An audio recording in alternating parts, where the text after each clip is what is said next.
Button और पूरा शहर राख। यह है परमाणु बम की ताकत, और इस ताकत का सिर्फ एक ही स्रोत है, यूरेनियम। इन दिनों दुनिया की बड़ी बड़ी ताकतें इसी यूरेनियम के पीछे भाग रही हैं। ईरान और इजराइल के बीच का टकराव इसका सबसे बड़ा सबूत है, जहां डर सिर्फ एक था कि कहीं ईरान परमाणु बम न बना ले। लेकिन क्या आप यकीन करेंगे कि दुनिया में एक ऐसा देश भी है जिसके कदमों के नीचे दुनिया का सबसे बड़ा यूरेनियम का खजाना दबा हुआ है।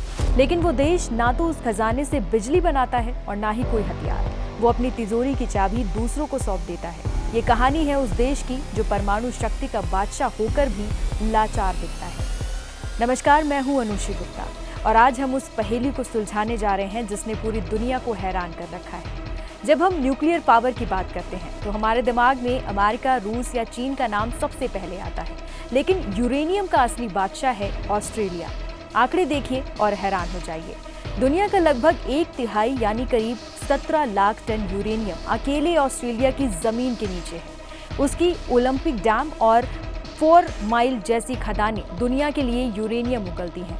वो दुनिया का चौथा सबसे बड़ा यूरेनियम उत्पादक है। लेकिन यहीं पर है सबसे बड़ा ट्विस्ट। इतना सब कुछ होने के बावजूद ऑस्ट्रेलिया में एक भी न्यूक्लियर पावर प्लांट नहीं है। जी हाँ, एक भी नहीं। और परमाणु बम वो तो बहुत दूर की बात है। तो सवाल उठता है कि आखिर ऑस्ट्रेलिया अपने इस सोने जैसे खजाने का इस्तेमाल क्यों नहीं करता?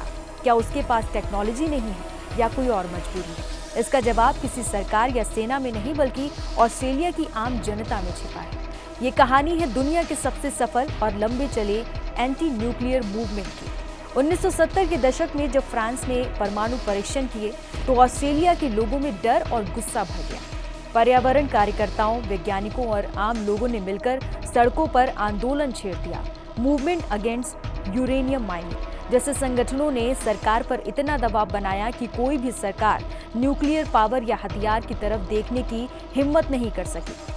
सरकारें आई गईं, पॉलिसियां बदली, लेकिन ऑस्ट्रेलिया के लोगों की एक सोच नहीं बदली। हमें परमाणु ऊर्जा नहीं चाहिए। ये कहानी और भी दिलचस्प तब हो जाती है जब हम ये जानते हैं कि ऑस्ट्रेलिया यूरेनियम का दुश्मन नहीं है। वो बस उसे अपने घर में नहीं रखना चाहता।